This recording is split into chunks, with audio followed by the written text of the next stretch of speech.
líneas isostáticas también, ¿ah? O líneas de fuerzas también le llaman en la bibliografía, eh, y isostática de compresión e isostática de tracción. ¿Mm? ¿Y qué unen esas líneas en general? ¿Serían puntos de presión, puede ser? Zonas de igual presión. Sí, en realidad unen puntos donde las tensiones principales tienen la misma inclinación. ¿Mm? Ya vamos a ver un poquito de eso, vamos a repasar. Bueno, si ustedes recuerdan en el extremo del elemento pretensado, acá estamos viendo algunas imágenes, en donde está parte del anclaje a la vista. ¿Mm?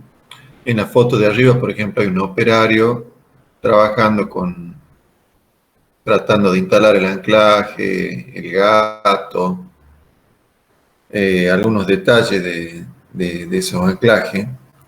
Acá lo vemos en detalle al elemento de anclaje con esa especie de resorte que ven ahí, o armadura helicoidal, que son precisamente para esto, para evitar que se produzcan fisuras de tracción en la zona cercana a la introducción de la fuerza de pretensado.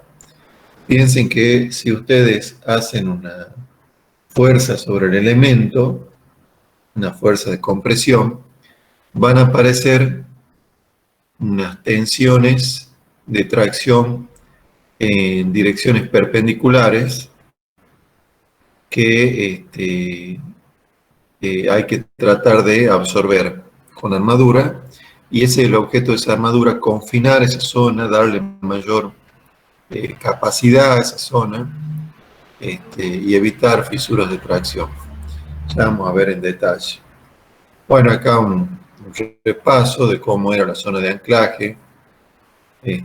Vemos acá en la parte de la izquierda la cuña de anclaje.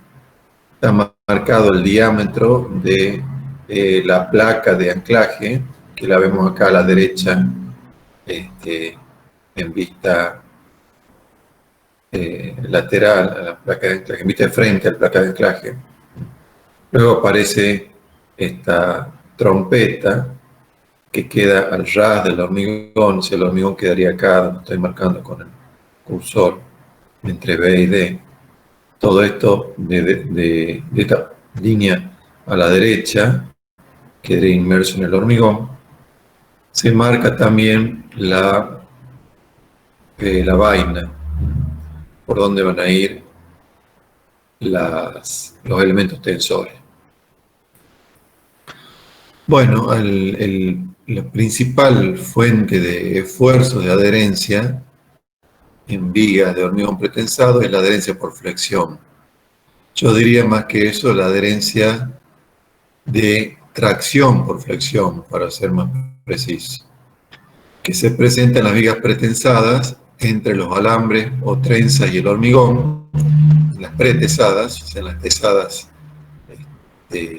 previamente al endurecimiento del hormigón, y en vigas postesadas, tesadas después del endurecimiento del hormigón, entre los elementos tensores y la lechada, y entre la vaina y el hormigón. O sea que hay una transferencia múltiple, ¿eh? O sea, en pretesado, el que mayormente hacemos en fábrica, directamente tenemos la adherencia o la transmisión de tensiones por adherencia entre la trenza y el hormigón, mientras que en el caso del postesado, el que principalmente hacemos in situ, tenemos una transferencia entre el elemento tensor y la lechada que rellena el espacio que queda entre el alambre o cable y la vaina. Ahí tenemos una transferencia, y después tenemos otra transferencia entre la vaina propiamente dicha y el hormigón. Entonces, estos esfuerzos de adherencia, de tracción por flexión, se producen, ¿por qué? Por los cambios de tensión a lo largo de los aceros tesados. ¿Por qué se producen esos cambios de tensión? Por la diferencia de momentos flectores de secciones adyacentes. O sea, si yo tengo un cambio de momento flector, para equilibrar ese cambio de momento flector, tengo que tener un cambio en los cortes. Entonces, si analizo ese cambio en el corte, me va a llevar a un cambio en los esfuerzos normales. O lo que es lo mismo, si al momento flector lo considero como producido por una cupla con presión-tracción, si en cada sección, si paso de una sección a otra y el momento ha cambiado, la cupla con presión-tracción va a cambiar, entonces hay una diferencia de tensiones de tracción de una sección analizada a la siguiente, y eso se tiene que equilibrar, como ya lo han visto muchas veces, por tensiones de adherencia. Esas tensiones de adherencia se van a desarrollar entre el acero y el hormigón en general. Entonces los esfuerzos de adherencia son proporcionales a la tasa de variación de los momentos flectores. O sea, si hay poca variación de momentos flectores, en definitiva, la tasa de variación de momentos flectores es la fuerza de corte. Si hay poca variación de momentos flectores, hay poco desarrollo de esta fuerza de adherencia. Si la sección de hormigón está fisurada, los esfuerzos de adherencia por flexión son bajos, pero aumentan considerablemente una vez que se ha fisurado. De todas maneras, esos esfuerzos no necesitan tenerse en cuenta en el diseño de vigas pretensadas, siempre que se proyecten anclajes apropiados en los extremos de los elementos tensores. En otras palabras, este problema de la transferencia, de la longitud de transferencia, de los esfuerzos de adherencia, tiene importancia solamente en los extremos del elemento, donde se introduce la fuerza pretensada. Y ya vamos a ver luego por medio de gráfico por qué. En la viga pretesada,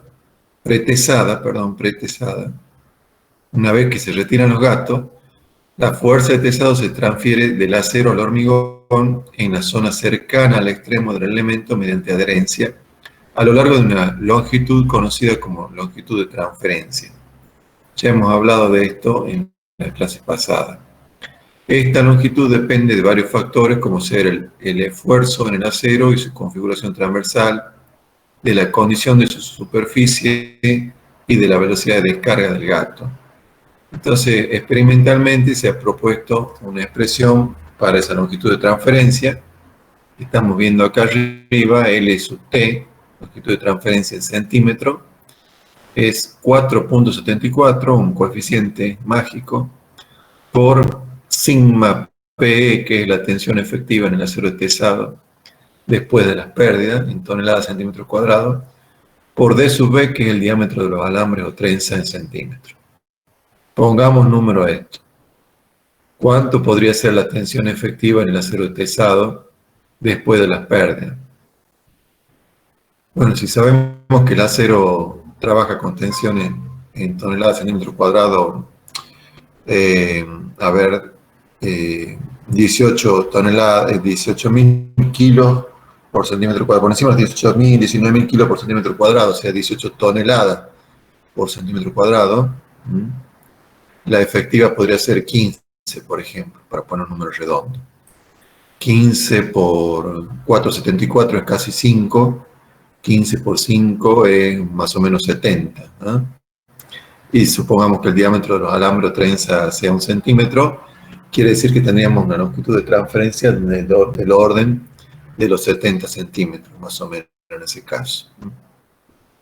Estos mismos ensayos indican que la longitud adicional, ya recordemos el concepto, ¿qué es la longitud de transferencia? Es la longitud necesaria para que el acero alcance a transferir su esfuerzo al hormigón. Piensen que en la zona de introducción del pretensado, a la izquierda acá, la tensión en el acero en este mismo punto, una vez que retiro el gasto, es 0. Y de ahí va creciendo hasta que desarrolla la fuerza para la cual había sido pensado, que está en función de la deformación que yo he introducido. Bueno, eso no es instantáneo, no lleva un milímetro, sino que lleva una longitud donde acá hay pequeñas micro deformaciones. El acero trata de introducirse en la masa de hormigón, hay pequeños deslizamientos, micro deslizamientos. Entonces eso hace que lleve una cierta longitud hasta que esto se estabiliza y logro yo la tensión en el acero para la cual ha sido pensado. Esa longitud que lleva en desarrollarse esa tensión, en producirse ese equilibrio, es esa longitud de transferencia. En el caso del ejemplo que ponía recién, podían ser unos 60, 70 centímetros. Estos mismos ensayos experimentales hablan de una longitud adicional, más allá de la longitud de transferencia, necesaria para desarrollar la resistencia total del acero a rotura.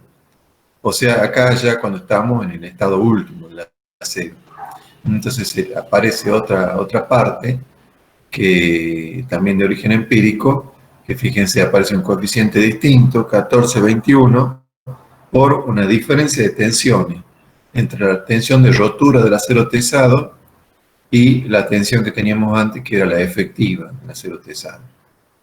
O sea que el incremento de tensiones del acero por encima de la efectiva, multiplicado por este coeficiente y por el mismo diámetro de alambre de trenza, me da esa longitud adicional en centímetros que necesito ya en una etapa de rotura para transferir la fuerza del acero al hormigón. Entonces, veamos qué es lo que se hace para diseñar los anclajes. En la viga de hormigón pretensado, la fuerza de tesado se introduce como una concentración de carga que actúa sobre una fracción relativamente pequeña de la altura total del elemento. O sea que me interesa una cierta longitud en el borde, en donde ingresa la fuerza pretensada, en el extremo del elemento pretensado. En vigas postesadas con anclaje mecánico son los que veíamos en las primeras imágenes, la carga se aplica en la cara extrema, mientras que las vigas pretesadas se introducen más gradualmente a lo largo de la longitud de transferencia. O sea, la diferencia es que en la pretesada yo tengo este dispositivo y directamente en el extremo tengo una placa de distribución, lo que sea, y aplico ahí la fuerza de pretensado total. Mientras que en la viga pretesada, donde tengo varios alambres distribuidos en la masa de hormigón, la disposición, el uso de los alambres hace que tenga una distribución más uniforme de la fuerza de pretensado. Entonces hay cierta diferencia entre una cosa y otra. O sea, por eso habla acá de que se introduce más gradualmente a lo largo de la longitud de transferencia. En ambos casos, la distribución de tensiones de compresión en el hormigón se vuelve lineal después de una cierta distancia del extremo, que se sabe que es aproximadamente igual a la altura de la viga. O sea que con que yo estudie un bloque extremo, que tenga una longitud desde donde empieza el extremo de la viga, la placa de anclaje, hacia adentro, porque tenga una dimensión aproximada a la altura de la viga, ya me tengo que quedar tranquilo, porque en el resto no debería tener problemas. Ya lo vamos a confirmar a esto por medio de las líneas isostáticas. Entonces, esta disposición de tensiones longitudinales de compresión, de concentradas a distribuidas, produce tensiones transversales de tracción, lo que venimos hablando. Si yo introduzco una fuerza concentrada, voy a tener tensiones transversales de tracción de sentido vertical. En realidad sería más correcto decir de sentido diametral, que pueden originar un agrietamiento longitudinal del elemento. Generalmente, tanto en vigas pretesadas como postesadas, se proyectan bloques extremos, como se indican en la figura que vamos a ver ahora, y ello obedece a la necesidad de acomodar los dispositivos de anclaje, más que para reducir las tensiones transversales o evitar el agrietamiento. ¿Qué quiere decir esto? Fíjense, generalmente van a ver una sección de viga pretensada, como la rayada acá a la derecha, la sección transversal de una viga doble T, y cuando llega al apoyo, se hace un macizado, ya que la sección pasa de doble T a rectangular. Entonces, ¿por qué se hace eso? Por varios motivos. Pero como dice acá, esos bloques extremos, macizos, como se refiere acá, obedecen a la necesidad de acomodar los dispositivos de anclaje, más que reducir las tensiones transversales o evitar el agrietamiento. En realidad sirven para todo eso. Entonces yo llego con los tendones que venían muy cerca uno de otro. Cuando llego al apoyo para poder alojarlo, porque las placas de anclaje tienen ciertas dimensiones, no conviene que sean muy chiquitas, conviene que sean tan grandes como se pueda para que haya una mejor distribución de la fuerza de pretensado en una superficie. Cuando yo más chica haga la placa de anclaje extremo, peor va a ser, estoy introduciendo una fuerza muy concentrada, más peligro de agrietamiento. Bien.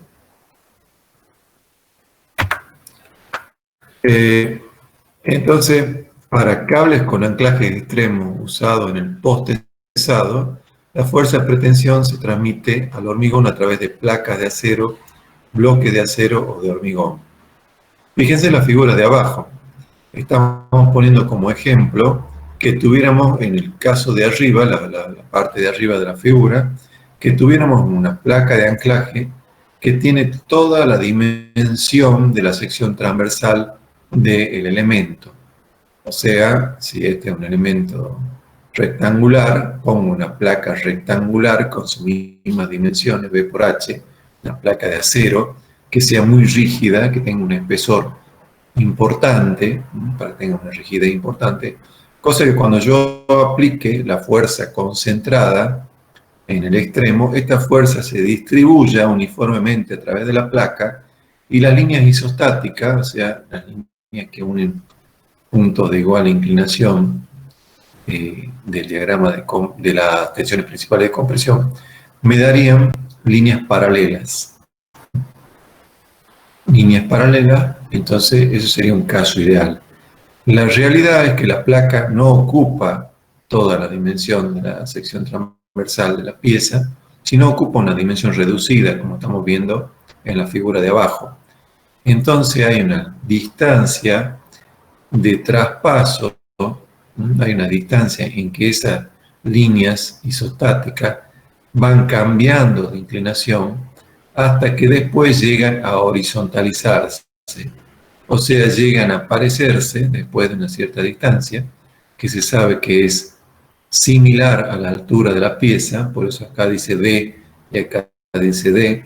Después de esa cierta distancia, la viga ya se olvida que había una fuerza de compresión concentrada acá y pasa a comportarse como el ejemplo de arriba. O sea que las líneas isostáticas se horizontalizan. Entonces, el análisis de las tensiones creadas en el hormigón por la introducción brusca de la fuerza de tensores es complicada y puede llevarse a cabo matemáticamente mediante la teoría de la elasticidad o por medios experimentales. Los medios experimentales que se usaban con anterioridad a las computadoras eran, por ejemplo, la fotoelasticidad. ¿Han escuchado hablar de fotoelasticidad?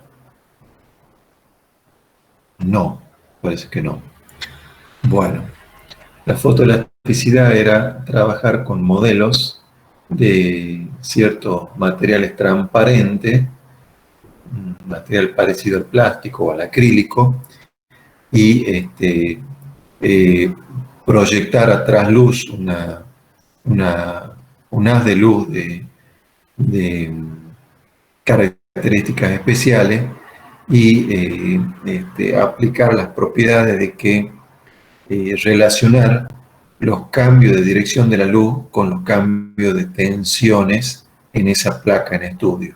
O sea, se hace un modelo de viga, por ejemplo, de dimensiones similares a lo que se quiere estudiar, con proporciones de lo que se quiere estudiar, se proyecta un haz de luz particular a contraluz, y entonces a medida que yo deformo esa viga mediante cargas, se deforman también esa transparencia de luz proyectada en la viga.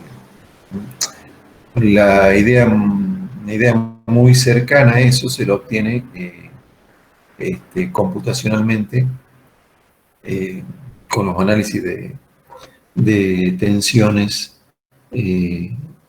con los métodos de elementos finitos que vamos a ver enseguida, sobre el final de la clase, mejor dicho. Entonces, pero había también formas de analizar este problema analíticamente, con la teoría de la elasticidad. Como dice acá en este texto, en la actualidad se impone el empleo del método de elementos finitos para estudiar este problema. Entonces, a través del bloque macizo del extremo, que tiene sección rectangular o trapezoidal, las fuerzas aplicadas en forma concentrada, como en la figura de abajo, alcanzan a distribuirse en toda la sección a lo largo después de pasada cierta longitud. Además, podrá disponerse de una mayor área para proyectar las placas o conos de anclaje en el extremo de la viga. Eso es cuando hacemos el macizado extremo. La longitud necesaria del bloque extremo debe ser del orden de la altura de la viga, como ya hemos dicho, y en determinados casos puede ser menor. Entonces, en esta figura se ilustra de nuevo la diferencia entre comprimir una sección a través de una placa de apoyo completa, como en la parte de arriba, o parcial, como en la parte de abajo. Las líneas de fuerza son rectilíneas en el primer caso, pero en el segundo la uniformidad se logra al cabo de una cierta distancia que corresponde a la longitud del bloque extremo. Eso es lo que venía explicando recién. Dentro de este último, la desviación de las líneas de fuerza origina los esfuerzos transversales ya mencionados, perpendiculares al eje longitudinal de la viga. Si bien estas tensiones son de compresión y de tracción, debe prestarse especial atención a estas últimas, ya que son las que provocan la fisura longitudinal. Las que estamos mostrando acá en línea de trazo serían las de compresión, y perpendicular a ellas se desarrollarían las de tracción. Entonces, para evitar fisura debe disponerse a armaduras adecuadas. Acá lo vemos en detalle. Y acá el caso que presentaba al principio, con una fuerza de pretensado inclinada en el extremo de la pieza, algo por debajo del centro de gravedad. Entonces, fíjense la curvatura que toman, las líneas en trazo serían las de compresión y las líneas llenas serían las de tracción. De nuevo, otra figura de otro estudio. Fíjense que hay un extremo de la pieza a la izquierda, un extremo de la barra de pretensado. Dice antes de la transferencia en línea de trazo. Después de la transferencia, la barra tiene una pequeña penetración en la pieza.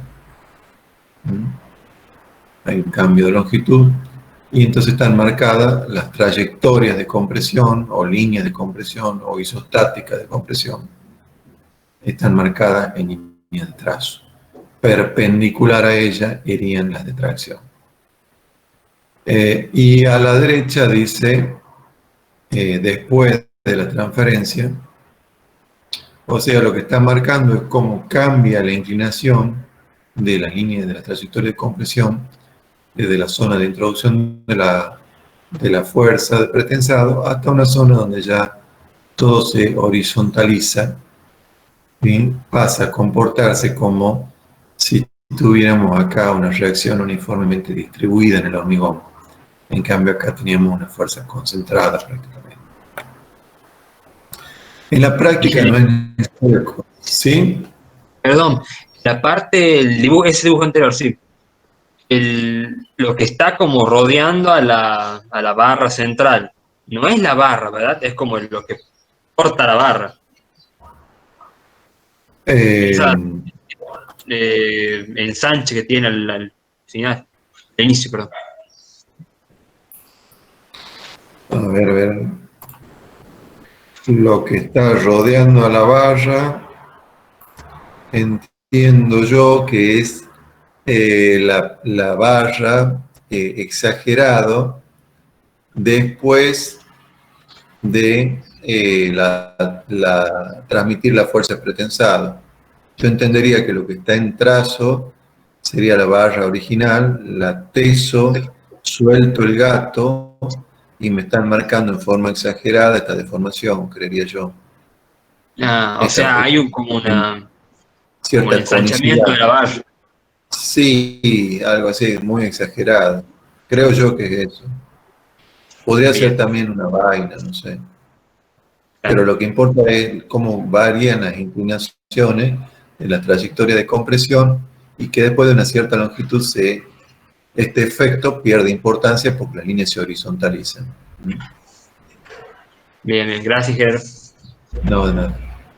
Entonces no necesito en principio conocer la distribución exacta de las tensiones, siendo suficiente tener una estimación de la magnitud y posición de las mismas. O sea, yo lo que quisiera saber, por ejemplo, es cuántos son las fuerzas de tracción perpendiculares a la barra que se desarrollan en este elemento para absorberlas con armadura. Pero no me interesa en detalle si son un poquito más grandes acá y un poquito más grande más cerca de esta otra zona, muy pegado al borde. Sería interesante conocerla, pero con conocerla en forma aproximada podría salvar el problema, lo que dice acá. Y me interesa sobre todo la parte de tracción, ya que las de compresión en teoría van a ser absorbidas por el hormigón sin mayor problema. En esta figura que estamos viendo se observan dos fuerzas de tesado aplicadas en la sección extrema AA, que es la de la izquierda, donde introduzco el pretensado. Fíjense, tengo una fuerza de pretensado con cierta inclinación acá por encima del centro de gravedad y otra horizontal por debajo. Entonces, al final del bloque macizo de transición, en la sección BB, la distribución de tensiones normales sigma, que estamos viendo acá, este trapecio, y de corte tau, esta zona parabólica, son similares a las de una viga corriente. O sea que entre AA y BB se desarrolla el macizo de transición o el bloque de transición. Lo que interesa entonces es evaluar de alguna manera práctica las tensiones que se presentan entre AA y BB, es decir, dentro del bloque extremo. Hay 4 métodos, vamos a ver, o por lo menos 4 métodos para eso. Lo vamos a ver enseguida. Entonces, si hacemos un corte longitudinal XX, o sea, un corte horizontal acá por la viga, pueden ver el cursor, ¿no es cierto?, del mouse. Sí. Sí. Sí, Sí, quiero. Hago un corte acá XX y lo represento acá en la figura de la derecha, como diagrama de cuerpo libre. O sea que me quedo con la parte del cuerpo que está por encima del corte XX. Entonces, en ese punto donde he cortado, para producir el equilibrio, va a aparecer un momento flector, M, un esfuerzo de corte, Q, y una fuerza normal que se designa con H, no muy feliz la designación, ya que H generalmente indica una fuerza horizontal, y en este caso es vertical. Esto se tendría que llamar F o B. Bueno, entonces yo corto y quedan de manifiesto el corte, el normal y el momento. Fácilmente calculables mediante equilibrio, dice acá. Sin embargo, la distribución de las tensiones que dan origen a dicha resultante no es tan simple de evaluar. O sea, yo puedo obtener esta fuerza H, pero cómo se distribuye esta fuerza H a lo largo de la línea XX no es tan fácil de conocer. En virtud de que la longitud del bloque extremo es del mismo orden que su altura, no es posible aplicar las expresiones válidas para teoría de vigas esbeltas. Esto sería, no puedo aplicar la teoría de viga, donde la altura es mucho menor que la luz de la viga. Como acá estoy en el extremo, tengo que aplicar otra teoría. Bien, entonces una primera simplificación consiste en suponer que las fuerzas de tesado se distribuyen uniformemente en el ancho B del bloque extremo. O sea, piensen que acá tengo otra dimensión perpendicular al plano. Entonces, en esa dimensión perpendicular al plano también hay una variación de las tensiones que yo quiero obtener. Por ejemplo, hago el corte acá en XX, yo sé que puedo determinar que va a haber una fuerza normal cuya resultante es H. Ahora, ¿cómo se distribuye eso? Se distribuye en toda una zona que va a cambiar si estoy más cerca o más lejos del extremo, pero también cambia con el ancho, con la posición en la que estoy dentro del ancho de la viga. Pero se puede simplificar un poco eso y suponer que esa fuerza se distribuye, como dice acá, uniformemente en el ancho B del bloque extremo, con lo cual se consigue reducir el problema tridimensional a otras dos dimensiones. O sea que lo puedo analizar dentro de este plano que estoy mostrando y olvidarme de la dirección perpendicular al plano. Bien, con ello resulta posible aprovechar los estudios de vigas de gran altura llevados a cabo en base a la teoría de la elasticidad. Otra simplificación se refiere a las tensiones tangenciales. Las tensiones tangenciales tienen, que son las tau XY que vemos acá, o las que dan origen al corte Q, son pequeñas. Su valor es relativamente pequeño, no causa problema, con lo cual la atención se focaliza en las tensiones verticales de tracción sigma I. Sigma I entonces se van a llamar a las tensiones perpendiculares a esta cara donde hemos hecho el corte. Acá abajo se ha hecho un diagrama ya anticipado de cómo resultan ser generalmente esas tensiones sigma I. En esta figura se esquematizó entonces la distribución de tales tensiones a lo largo del bloque, las cuales varían según la posición del corte XX efectuado. O sea, si yo corto a una cierta altura, voy a tener una distribución de tensiones sigma I. Si corto más arriba o más abajo de la viga, voy a tener otra distribución de tensiones sigma I. En rigor, lo que interesa realmente es conocer la resultante de compresión sigma y de tracción Z asociada a dichas tensiones, tal como se indica en esta figura. Fíjense, lo que acá se está poniendo de manifiesto es que cuando introduzco la fuerza de pretensado, al principio hay unas fuerzas diametrales, digamos así, si la pieza esta fuera aproximadamente cilíndrica, hay unas fuerzas que concurren hacia el interior, o sea que comprimen el eje de la viga, pero apenas recorro cierta distancia aparecen otras fuerzas en sentido opuesto, que son Z, que traccionan el eje de la viga, y son las peligrosas, son las que me pueden producir fisuras. Esta fuerza C con esta fuerza Z se tienen que equilibrar. Tiene que haber un equilibrio ahí de fuerzas. Entonces, estas C son las resultantes de compresión y estas Z son las tracciones asociadas. La distribución, acá se ha graficado con esta línea de trazo de las tensiones sigma I, sería una cosa así. Arranco con fuertes compresiones cerca del apoyo, fuertes compresiones, hasta un punto nulo, y después empiezan a desarrollarse tracción. Esto está más o menos en escala, o sea que si esto es D, la altura de la pieza, y esto también es D, esta distancia a la que se produce la inversión de tensiones de compresión a tensiones de tracción está alrededor de 0,20 de D más o menos. Eso se sabe de estudios analíticos y de estudios experimentales, que se produce esta distribución de tensión. Entonces, lo que interesa, como dice acá, es conocer las resultantes de compresión C y de tracción Z asociadas a la distribución de tensiones sigma I, mostradas ahí o mostradas acá, en este diagrama.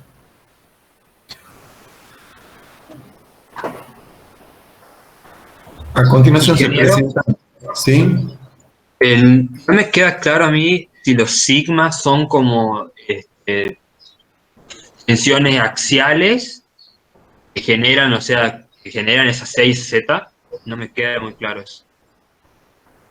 Los sigma, o sea, cuando yo introduzco la fuerza acá horizontal en la placa, por medio de la placa de anclaje, el bloque de hormigón se tiende a expandir, pero al principio se tiende a comprimir por una cuestión de, entre otras cosas, hay un confinamiento que le da la placa, pero por además tiene que haber un equilibrio de tensión. Entonces hay una primera zona muy reducida donde el hormigón tiene compresiones, o sea que las tensiones verticales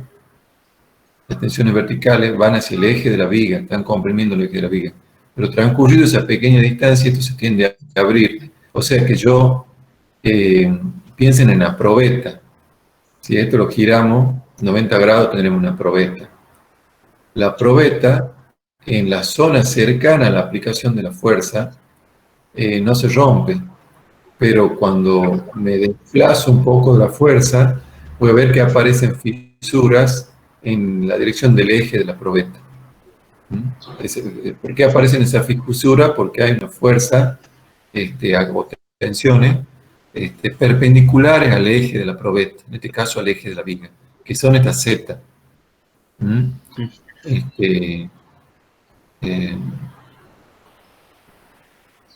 poco Bien, o sea, ese... claro, son las resultantes de esas tensiones que están haciendo ese acortamiento, alargamiento.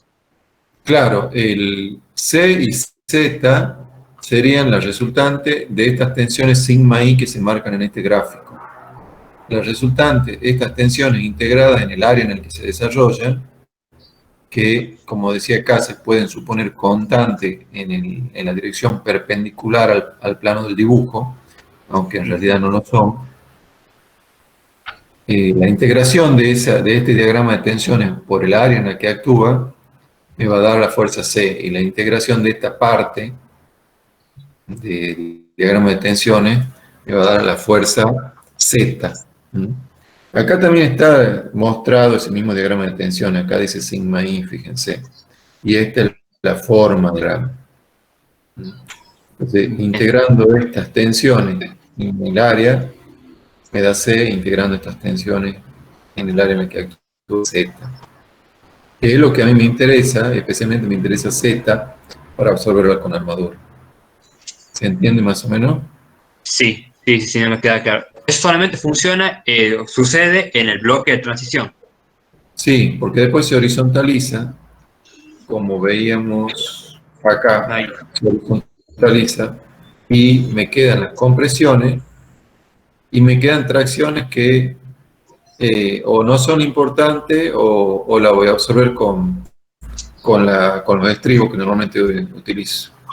Pero el problema fuerte es en la zona de transición, la zona de cambio de inclinación de las trayectorias de tensiones de compresión y tracción.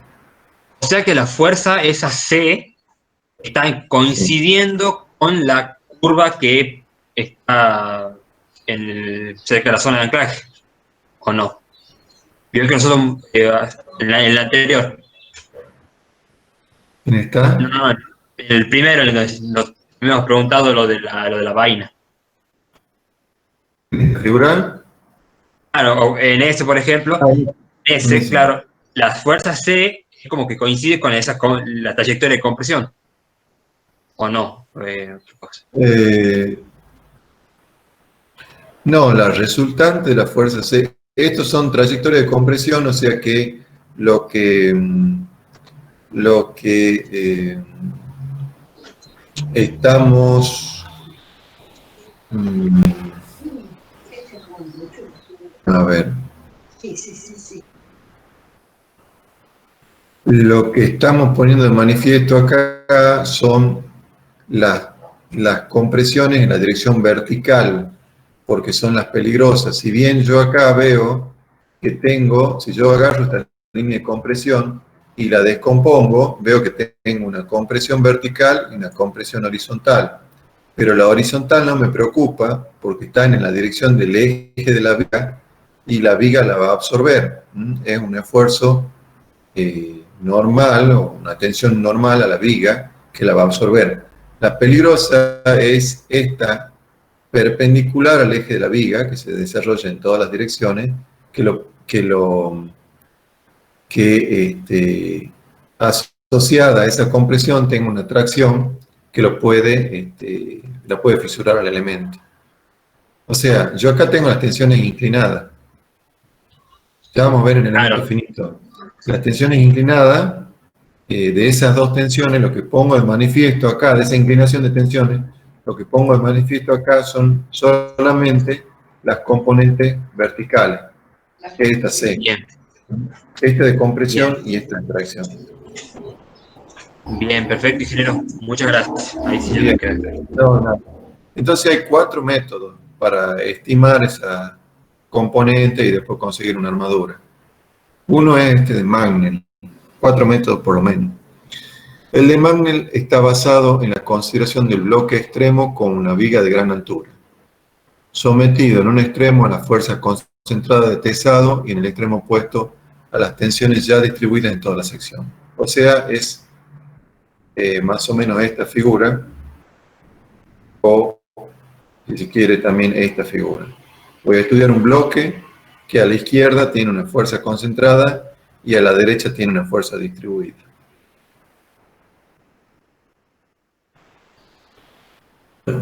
Y lo estudio con la teoría de vigas de gran altura.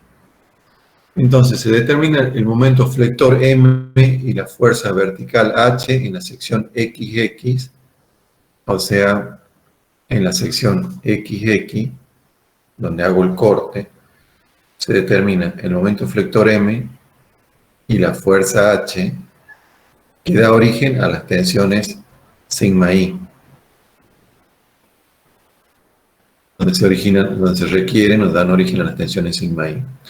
Generalmente esa sección XX dominante, ya que hemos dicho que el corte lo puedo hacer más arriba o más abajo y esta distribución de tensiones va a ser distinta, el peor caso, el caso dominante, te da donde la fuerza de corte horizontal Q es máxima y en correspondencia con ella se realiza el cálculo. Las tensiones sigma I las propone Magnell con esta expresión experimental.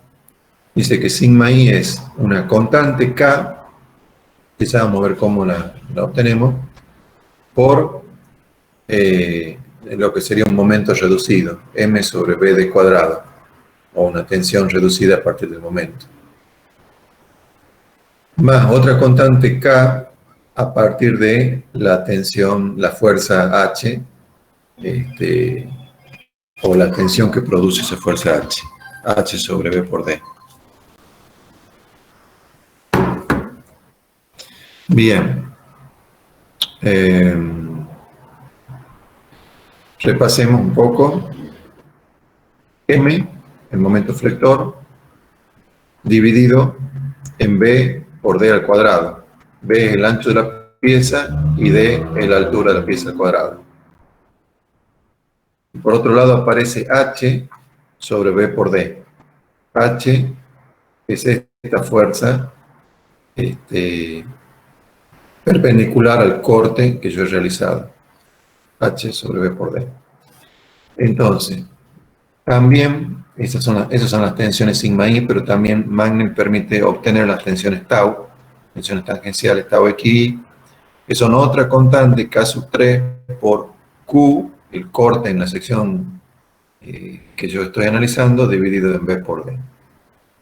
Entonces, como dice acá, B y D representan el ancho promedio y la altura del bloque extremo, mientras que K1, K2 y K3 son estos coeficientes de tabla. Fíjense, entro con la primera columna que dice distancia horizontal a la sección extrema dividido en la longitud D del bloque de anclaje. O sea, esa es la distancia relativa, fíjense, varía de 0 a 1, la distancia relativa al extremo. O sea que yo estoy analizando esta sección en el medio del bloque, que vale 0,5 de D, entonces esto es 0,5 de D dividido en D, me queda 0,5. Si estoy analizando esta sección que está al 10% de D, sería la sección 0,1. Sección 0 sería justo al borde de la viga. Entonces, en función de la sección, haciendo este cociente, veo en qué sección estoy, esto varía entre 0 y 1, y saco K1, K2 y K3. Vuelvo acá y obtengo sigma I o tau xi. Ingeniero, el D, ese D minúscula, es lo mismo Sí. que D mayúscula, es desde el borde de la viga hasta el fondo de la viga, o es hasta Sí, hasta la armadura, es como veíamos en hormigón 1. claro, no considera, acá no se considera la armadura, o sea que sería toda la altura de la viga. Sería la altura total, sí. Es lo mismo, de minúscula de mayúscula. Bien, bien. Bien, entonces, si se desea un análisis más estricto, deben calcularse las tensiones longitudinales sigma X y junto con sigma I y tau xi determinar en cada punto la tensión principal de tracción. Sin embargo, es posible en general prescindir de dicho análisis y proceder solamente a la evaluación de las tensiones transversales sigma I. Entonces, esa es la ayuda que nos da Magnell para determinar las tensiones sigma I. Hay otro método que es el dimensionado en base a las fuerzas totales D y Z. Entonces, a ver, repasemos con Magnell. Yo tendría que ir avanzando, sección por sección.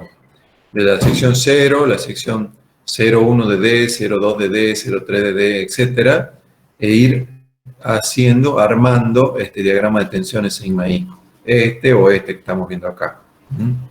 Yo tendría que hacerme una tablita de Excel para la sección 0, ¿cuánto vale el momento? 0. ¿Cuánto vale H? Tanto. Entro a la tabla, saco K1, K2 y obtengo sigma 1. Para la sección 0,1, ¿cuánto vale el momento? Ha cambiado. ¿Cuánto vale H? Ha cambiado. B y D son siempre los mismos. Y K1 y K2 han cambiado y lo voy sacando de esta tabla. Entonces, con eso podría trazar este diagrama de sigma I en base a Magnell. Eso es Magnell. El segundo método es las fuerzas, dimensionar en base a las fuerzas totales D y Z. Entonces, ¿qué eran D y Z? Eran las resultantes de esas tensiones, como hemos dicho acá. Acá se le ha llamado C, en otros gráficos se le ha llamado D. C y Z o D y Z. Son las resultantes de compresión y tracción en sentido vertical. Y esas surgen del momento flector M y del brazo de palanca Z. Fíjense en el corte. Teníamos el momento M y un brazo de palanca entre la resultante de compresión y de tracción. Ese brazo de palanca, esa distancia, se puede tomar a efectos prácticos 0,42 de D. O sea que esta distancia, esa distancia que estoy marcando con el cursor entre C y Z, o sea, el brazo de palanca, puede tomarse 0,42 de D. Entonces, D, como dice acá, indica ahora la longitud del bloque extremo igual a su altura. Con ello se obtiene Z, o sea, la resultante de tracción, es el momento que yo tenía, el momento que tengo en esta sección donde he cortado, ese momento, dividido en brazo de palanca, dividido en este brazo de palanca, me da Z, la resultante de tracción. Y como Z es 0,42 de D, lo reemplazo, tengo esta ecuación. En la figura 35A y 35B, que son estas, se muestran dos casos de vigas pretensadas, una con un bloque de distribución y otra con dos bloques de distribución, y cómo serían las correspondientes distribuciones aproximadas de las trayectorias de compresión y las resultantes de I y Z. Entonces, la viga comprimida axialmente y la viga comprimida por dos fuerzas son las que se están mostrando. A la derecha se indicaron los diagramas de momento en la altura del bloque, a partir de los cuales se dan las expresiones para el cálculo de la fuerza de tracción Z en cada caso, determinadas las cuales el dimensionado de la armadura se convierte en una tarea de rutina. O sea, tengo a la derecha, como dice acá, aparece el momento máximo, diagrama de momento en la altura del bloque, cómo se distribuye el momento en la altura del bloque según si corto acá, si corto acá, si corto acá, cuánto vale el momento. El momento que yo lo ponía de manifiesto acá, según la distinta altura que voy cortando, voy a obtener un momento y con eso hago estos gráficos que están acá, para este caso y para este otro caso.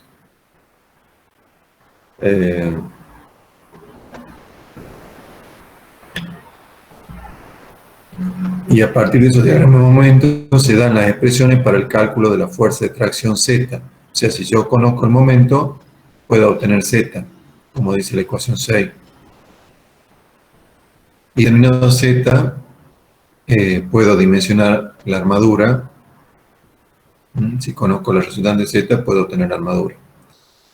Como se indica en la figura 36, es aconsejable distribuir esta armadura en una longitud 0,25 o 0,50 de D, según cuál sea el sentido del momento flector. O sea, en la figura siguiente, me indican que esa armadura que yo obtenga del cálculo a partir de Z, la distribuya en una porción o en otra porción 0,25 o 0,50 de D,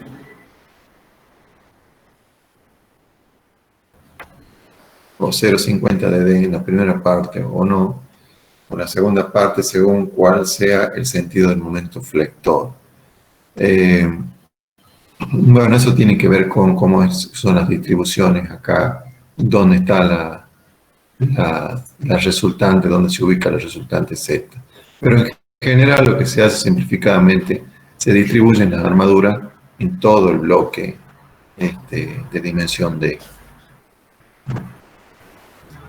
Bueno, los momentos máximos para el cálculo de la armadura valen para la figura 35A, esta que tenemos acá. El momento máximo es 0,125 de P por D menos A, y en el otro caso, y en ese caso Z vale esto. Esto está sacado de tabla. Una vez que yo tengo estos diagramas, esto está sacado de tabla. Lo mismo para el caso de la 35B. Bien, entonces en base a eso, el objetivo, como decía, es obtener, en base al momento, obtener el resultante de tracción, suponiendo un brazo de palanca, suponiendo el conocido y un brazo de palanca, obtener el resultante de tracción y distribuir ese resultante con la resultante de tracción obtener una armadura y distribuirlas en la pieza. Eso es el método de dimensionado en base a fuerzas totales de IC. Hay otra opción más que es el uso de líneas de influencia, ya que el procedimiento anterior no puede considerarse totalmente confiable y en ciertos casos está asociado a inexactitudes, a pesar de lo cual es usado con frecuencia en la práctica. Teniendo en cuenta esta deficiencia y atendiendo al hecho de que el problema tridimensional fue reducido a otro bidimensional, se adopta por general una postura conservadora en el momento de dimensionar la armadura transversal. Generalmente la armadura que uno coloca está sobredimensionada. La alternativa de cálculo preconizada por algunos autores es el uso de líneas de influencia que posibilita la determinación de las tensiones sigma I en forma más simple. En la figura 37 se reproducen las líneas de influencia presentadas por Evans y Bennett. Son estas, que se confeccionaron en base al método de Guyon. Mediante su empleo es posible conocer las tensiones sigma I en puntos situados a una distancia de X, 0,10, 0,25, 0,50 y 0,75 de D, en correspondencia con ejes horizontales ubicados en la mitad del bloque, a D sobre 8 y a D sobre 4 de dicha mitad. A ver, repasemos. Yo tengo acá un primer gráfico en donde en eje vertical aparece E sobre D. E es la distancia de la fuerza, es la posición de la fuerza, dividido en D, que es la altura de la pieza. Entonces, si la fuerza está justo en el medio, E vale 0, yo estaría acá, por ejemplo, ¿no? Si la fuerza está un 20% por arriba de la pieza, yo estaría en esta posición, E sobre D, 0,2. En eje horizontal, ¿qué tengo? Tengo la X, dice acá, X igual a 0,10 de D. O sea, cuando estoy a 0,10 del extremo de la pieza, cuando estoy a 0,25 en horizontal del extremo de la pieza, ahí está la coordenada de X marcada. Cuando estoy a 0,50 o cuando estoy a 0,75 de D. Y me da estas líneas. Una es la tensión debida a H. H es la componente horizontal de la fuerza que estoy introduciendo, la fuerza pretensada en este caso. Entonces es la línea llena, que es esta figura rara, y aparece esta otra línea en trazo que dice tensión debido a B. B es la componente vertical de la fuerza pretensada en este caso. Entonces, estas son líneas de influencia de sigma I para la sección horizontal en el eje baricéntrico. Entonces, la posición de cada elemento tensor, como dice acá, queda fijada por la excentricidad E, siendo posible aplicar el principio de superposición en el caso de existir varios elementos tensores en razón de haberse supuesto un material elástico lineal. Entonces, con estas líneas de influencia que me dan estos investigadores, puedo sacar en 4 posiciones, 0,10 de D, 0,25 de D, 0,50 o 0,75 de D, cuánto vale la tensión sigma I en el eje baricéntrico para después unir esos 4 puntos y obtener un diagrama similar a este de sigma I que estoy mostrando acá. Entonces ese es el tercer método. El primero era el de Magnell, con unos coeficientes K que da Magnell en una tabla. No aclara de dónde lo saca, pero seguramente mediante el análisis por métodos analíticos, métodos de cálculo analíticos manuales, dimensionado a fuerzas totales D y Z, en base a la fuerza y suponiendo un brazo de palanca. Intento calcular la armadura. El tercer método era líneas de influencia, para tratar de obtener los diagramas de tensiones en el eje baricéntrico. Y el último método, ya para terminar la clase, bueno, acá tengo otra línea de influencia, ¿no? Este es un grupo de línea de influencia, y este es otro grupo de línea de influencia, sigma i, a lo largo de un eje horizontal, situado a d sobre 8 del eje baricéntrico, y este situado a d sobre 4 del eje baricéntrico. O sea, acá estoy por encima del eje baricéntrico en d sobre 8, altura sobre 8, y aquí estoy por encima del eje baricéntrico en d sobre 4. La primera figura era justo sobre el eje baricéntrico. Entonces eso me va a permitir obtener esas tensiones sigma i. Y el cuarto método es usar elemento finito. Entonces yo acá he dibujado una malla de elemento finito, un sector de la viga, no necesito dibujar toda la viga, no necesito hacer la malla completa. Y tengo acá a la derecha una fuerza, si alcanzan a ver acá en verde, una fuerza horizontal en el medio de la viga. Esta es la malla.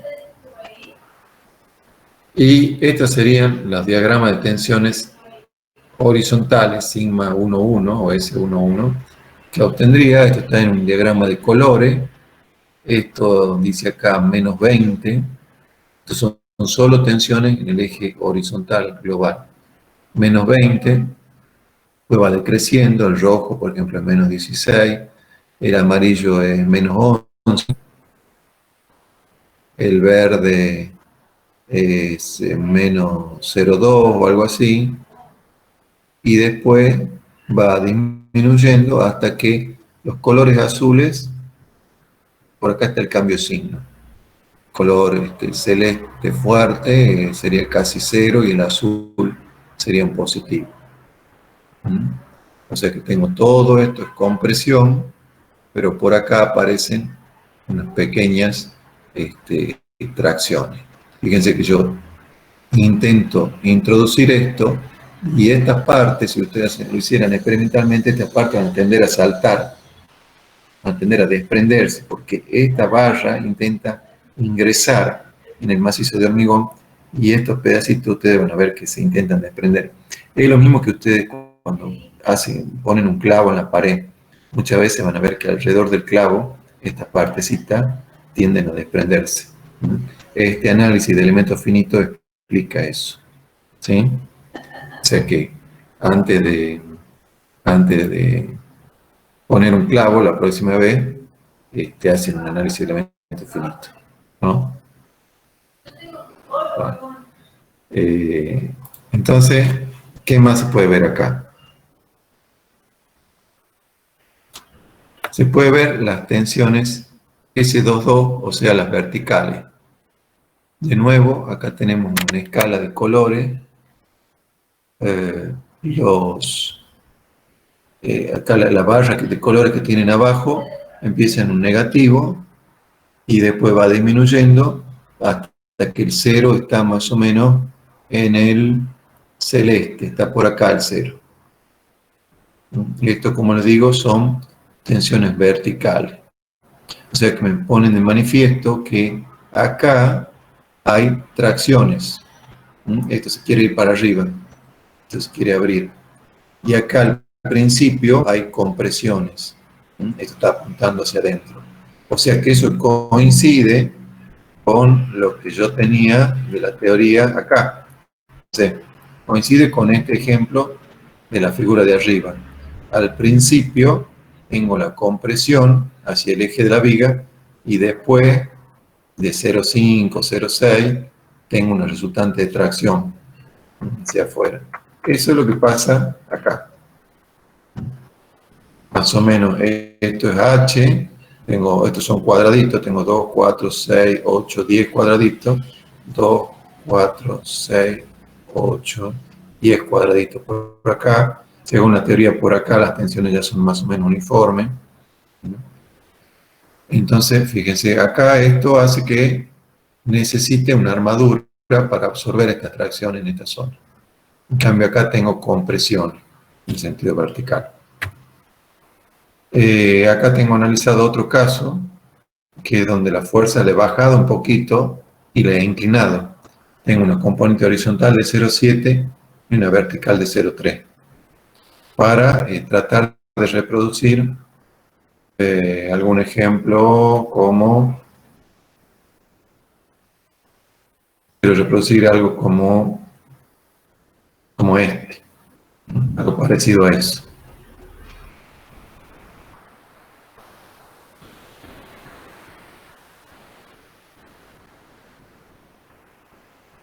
Entonces, las tensiones horizontales, sigma X me dan esto, ¿no? Es parecido a lo que tenía antes, pero ya no es simétrico. La fuerza está por debajo del centro de gravedad y es inclinada. Pero, de nuevo, tengo acá unas sigma X de compresión y toda la escala que se está viendo acá es de compresión y los azules serían pequeñas tracciones. Y para la sigma I tengo esta distribución.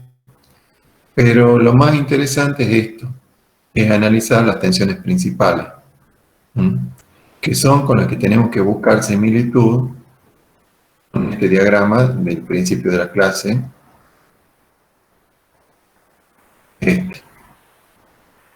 ¿Sí? A ver si hacemos acá, copiar,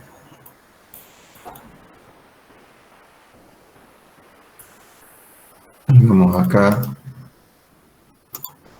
y hacemos pegar. Ahí está. Vamos a achicar un poquito.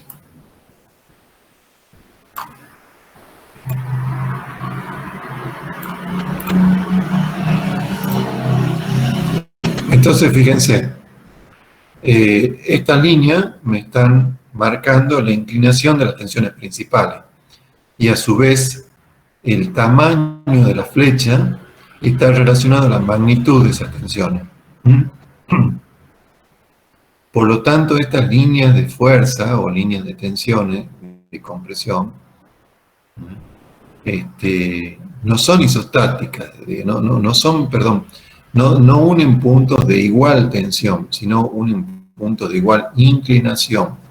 Porque la tensión, si yo uno, si yo sigo las trayectorias, van disminuyendo las magnitudes. Pero bueno, si yo lo que hago es unir estas tangentes, obtengo estas curvas. O en otras palabras, las tangentes de estas curvas que tengo acá en la teoría son más o menos coincidentes con las inclinaciones de la flechita que veo acá en este gráfico. Esas flechitas son las inclinaciones de las tensiones principales de compresión y de tracción. Acá, como las de compresión son mucho más grandes, las de tracción casi no se ven. Tendría que ampliar mucho el diagrama para ver las de tracción. Vamos a ampliarlo.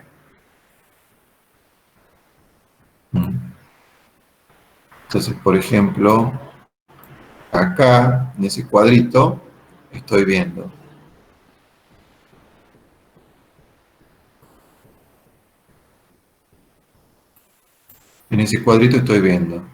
la inclinación y relacionada a la inclinación es la magnitud de esta flechita, que sería la de compresión, y esta sería la de tracción. Acá la de compresión y la de tracción casi no se ve. Y la más grande acá en la zona de introducción de la fuerza. Sí. Digamos, la inclinación de las puntas de la estrellita esa, ¿significa algo? ¿Es como marca un punto nada más? ¿La inclinación de la flecha? No de la flecha.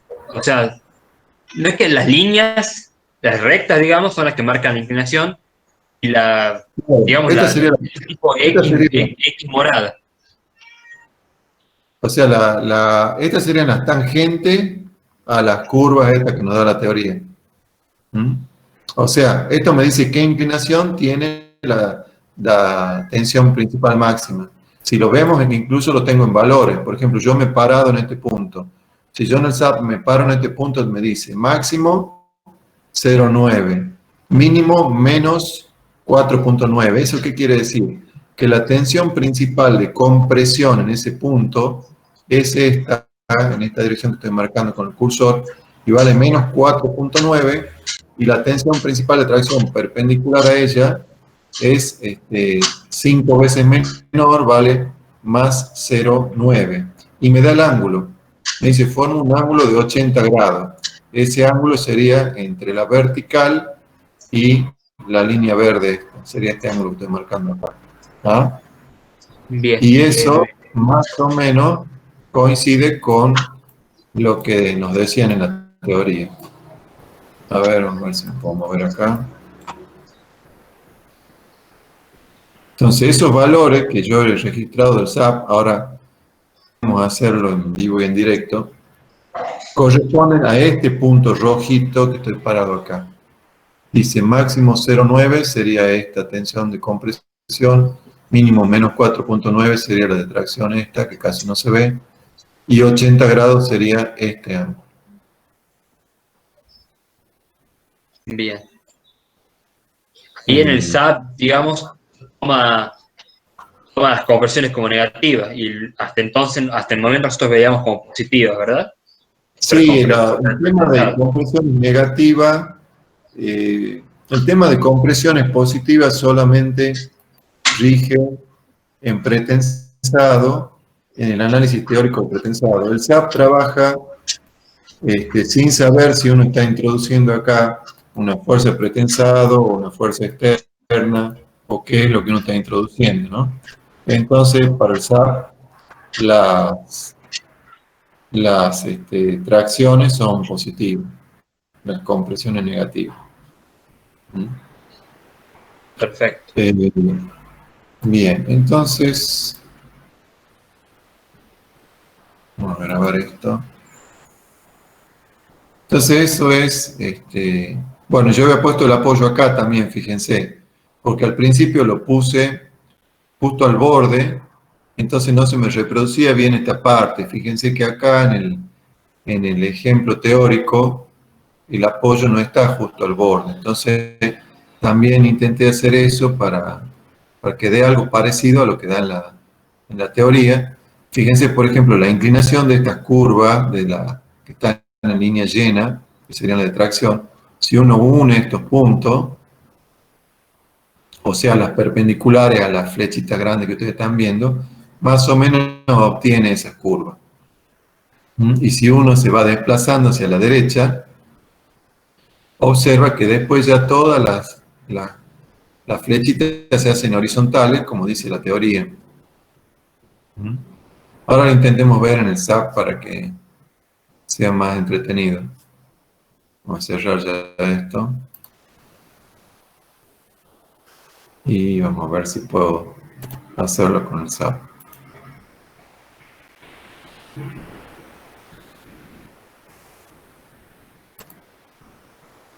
Bueno, lo que tenía acá era un repaso de lo que son los análisis de tensiones. Esto lo tenés que haber dado al principio de la clase, un repaso. Cuando uno toma un elemento muy pequeñito y pone de manifiesto las tensiones axiales, las tensiones normales de corte, cuando obtiene las tensiones principales y algunas expresiones, las expresiones de repaso de cómo obtener las tensiones principales a partir de las tensiones sigma y tau del elemento, y cómo obtener el ángulo que forma las tensiones principales, θ, respecto al eje de referencia. Y entonces, un repaso de estas líneas, esta red de isostática, como le llaman acá, de una barra rectangular simplemente apoyada y sometida a una carga uniforme sin que se haya producido la fisuración. Entonces ahí se ponen de manifiesto las líneas de compresión y las líneas de tracción. Y como dice acá en el texto, se pone de manifiesto que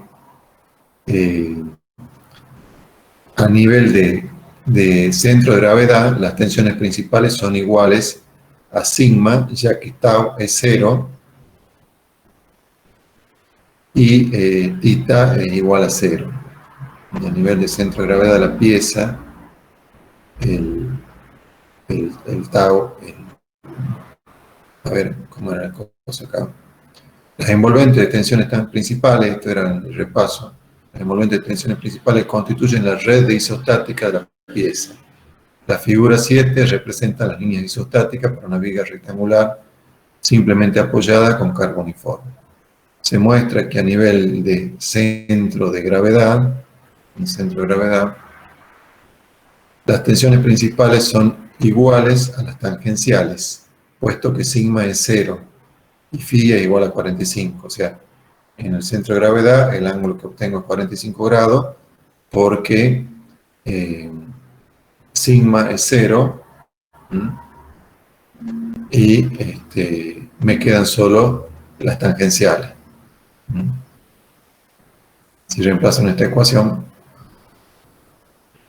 en cualquier punto de la sección central, o sea, si me voy para acá, en la sección central, las tensiones principales son iguales a sigma, ya que tau es 0 y tita es igual a 0. O sea, eso es cuando estoy analizando el eje de simetría de la pieza. Bueno, eso era simplemente un repaso de lo que es de las tensiones principales y cómo se van dibujando en este tipo de piezas. Bien, y vamos al SAP para terminar con el de hoy.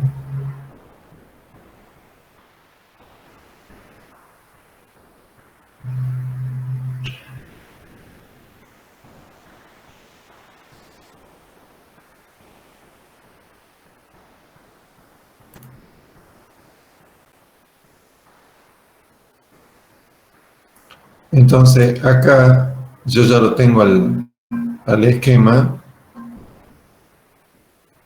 de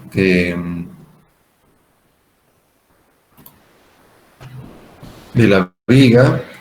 Fíjense, capaz que con el fondo negro lo ven mejor.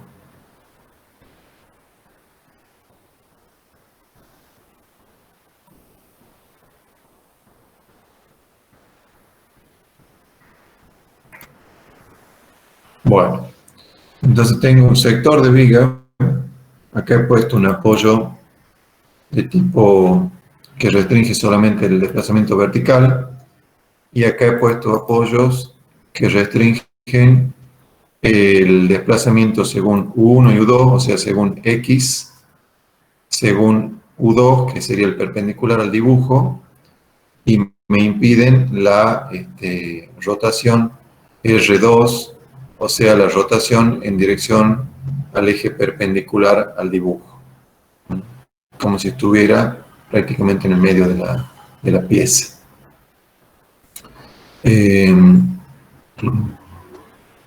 Dejo libre, fíjense que dejo libre U3, o sea que en eje vertical esta pieza puede bajar. A ver, voy a hacer una pequeña pausa ahí.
Bueno, vamos a ver si terminamos, disculpen la interrupción. Entonces tengo la malla de elemento finito y tengo la carga aplicada. Vamos a ver display, mostrar carga en el nudo debido al pretensado. O sea que acá tengo la carga. ¿Ah?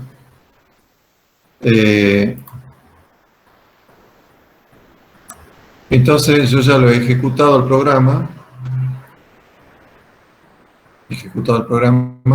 Y quiero saber ahora el shell, o sea, en la placa, quiero saber las tensiones sigma 1,1, que en este caso están relacionadas al eje global X.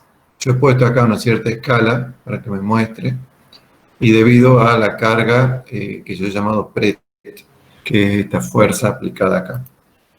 Entonces me da lo que les mostraba recién. Entonces si yo me paro con el cursor, acá me da el valor. Por ejemplo, acá dice, si no lo alcanzan a ver, dice menos 23. Acá dice menos 8. Acá dice menos 4. Eso coincide con la escala que tengo acá abajo. Y fíjense que acá a una cierta distancia, que más o menos coincide con D, esto ya toma un color uniforme. Acá tengo menos 2, menos 3, menos 4, menos 5 casi. Y si me voy para arriba, menos 2, menos 1, menos 1, menos 0,9, menos 0,7, menos 0,5. O sea que la parte de la derecha, una vez que paso más o menos a la altura de la viga, esto se horizontaliza. Y la perturbación está, como dice la teoría, en una distancia más o menos X, o sea, una distancia igual a la altura, X igual a D. X igual a la altura. Y entonces, fíjense, estas son compresiones, ahora voy a agrandar esta zona. Acá tengo menos 27, pero acá tengo más 2, que es lo que les decía yo de cuando ustedes ponen el clavo en la pared, esta partecita es la que tiende a expulsarse. ¿Por qué tiende a expulsarse? Porque acá aparecen tracciones. Aquí dice más 2. Aquí dice 0,05, 0, o sea, acá esto es casi 0. Este cono, este triángulo azul, es un positivo muy chiquito. A esto ya viene un negativo chico, y acá ya tengo un negativo más grande, más negativo, más negativo. Esto es menos 4. Y bueno, y ahora si veo las inclinaciones de las tensiones, lo vamos a ver acá, shell, sigma máximo, mostrar sigma máximo y sigma mínimo como flechas. Entonces me da el diagrama que les mostraba ya hace un rato. Fíjese, por un lado, después que paso una dimensión en X igual a la altura, todo esto se hace uniforme.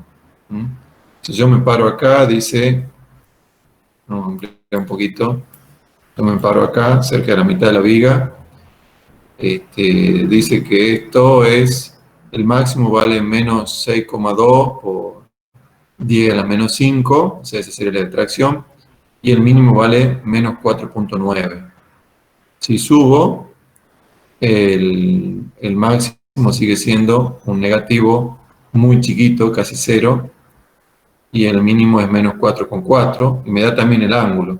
El ángulo es 89,9, o sea, 89,99, casi 90, lo mismo que acá.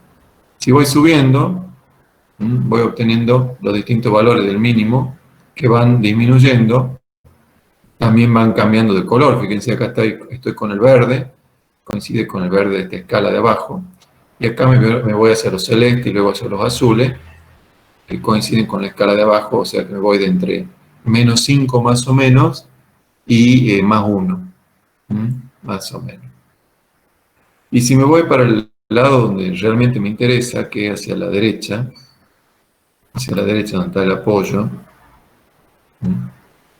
fíjense que tengo, si me paro en este punto, dice máximo menos 5, mínimo menos 25. O sea que acá tengo una situación de compresión. la tensión principal, máxima y mínima son de compresión. En cambio, si me paro acá en el apoyo, los valores han disminuido mucho, siguen siendo los dos de compresión, pero han disminuido mucho. Me da un ángulo de 23. Acá me da un ángulo de 46. O sea que el ángulo me lo está dando entre la vertical y la tensión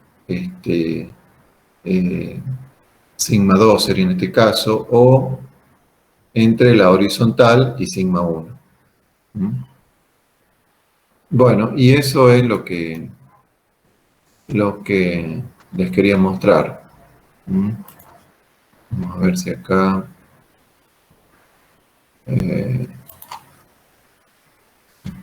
si acá en el shell, si no pongo las flechas...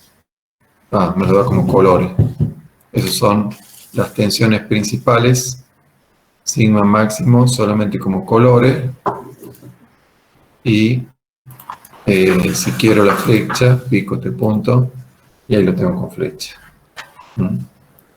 Entonces, bueno, podría introducir otras.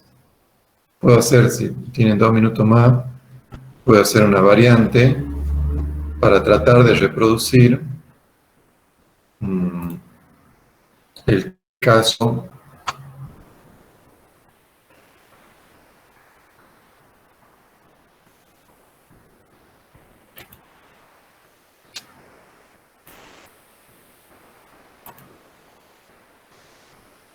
este, por ejemplo. Podríamos reproducir el caso este de abajo, poniendo dos fuerzas y viendo cómo se producen estas trayectorias. Entonces, a ver, lo hagamos acá a partir de...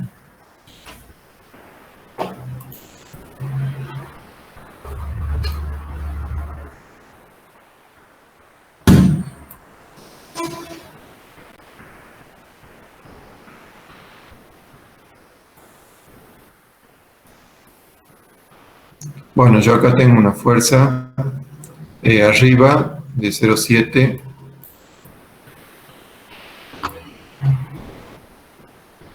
de 0,7 en horizontal y 0,3 en vertical. Lo voy a modificar.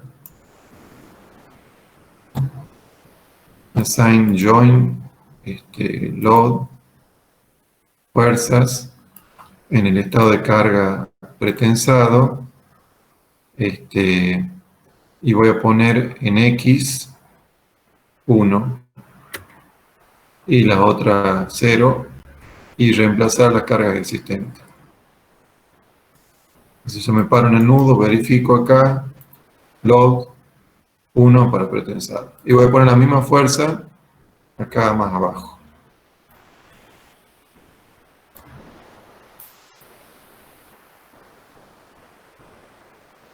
Entonces intento reproducir esto, la figura de abajo de acá. Entonces si ahora ejecuto el programa, bueno, ahí está. Ahí están las isostáticas. Ahí están las líneas que unen las inclinaciones de las tensiones principales. Fíjense, acá lo vemos más en detalle.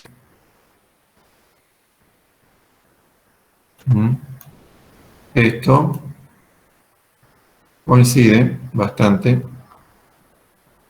con lo que me decía la teoría en este dibujo de abajo.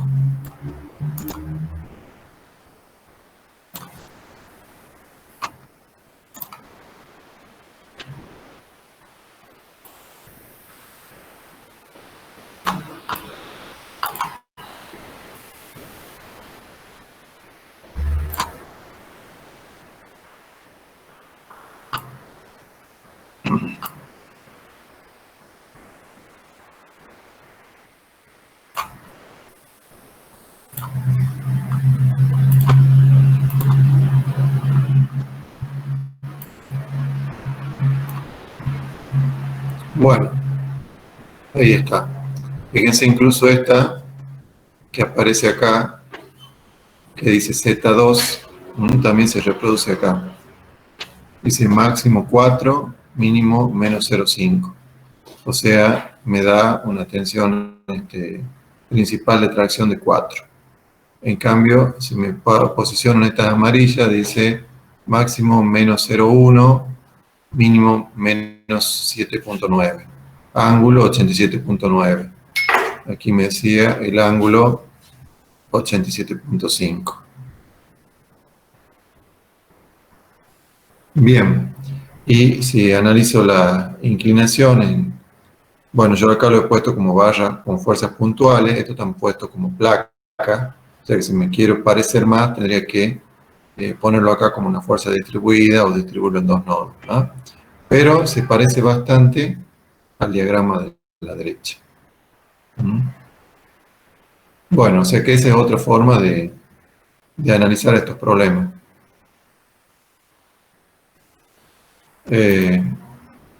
Bueno, creo que eso es todo. Si no tienen alguna pregunta, vamos a dejar ahí entonces. Ingeniero, ¿Sí? ¿podemos tener en algún momento algún acercamiento al SAP o algo que usted considere para resolver algunos problemas? Sí, nosotros no lo damos en la asignatura porque en la opinión de la mayoría de los profesores, lo importante es que sepan el concepto y que los programas pueden cambiar. Algunas asignaturas le enseñan algo de programa, pero como que si ustedes tienen el concepto, de hecho hay muchos alumnos que hacen proyectos finales y manejan el SAP o manejan otros programas mucho más complejos, como el ANSYS o otros programas no lineales, o el Bridge, que es de puente, que es basado en el SAP, y los aprenden a manejar rápidamente. Entonces, no hay un consenso en los docentes de enseñar programas, excepto algunos por ahí que los enseñan, ¿no? De todas maneras, si, por ejemplo, yo no manejo todo el SAP, manejo algunas partes, lo que me muevo habitualmente, lo mismo que pasa en Excel. Uno maneja algunas partes del Excel, pero el Excel tiene muchísimas posibilidades, ¿no? Pero si ustedes tienen algún problema puntual de una modelación, de ser para esta materia o para otra, pueden consultarme por medio de un mail y armamos una reunión.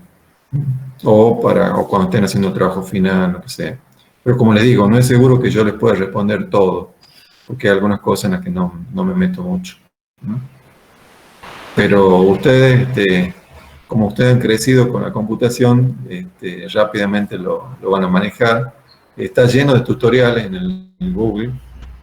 Qué sé yo, si ustedes quieren decir cómo se define un tren de carga, bueno, entran, ponen en el Google y hay una solución, una ayuda para eso.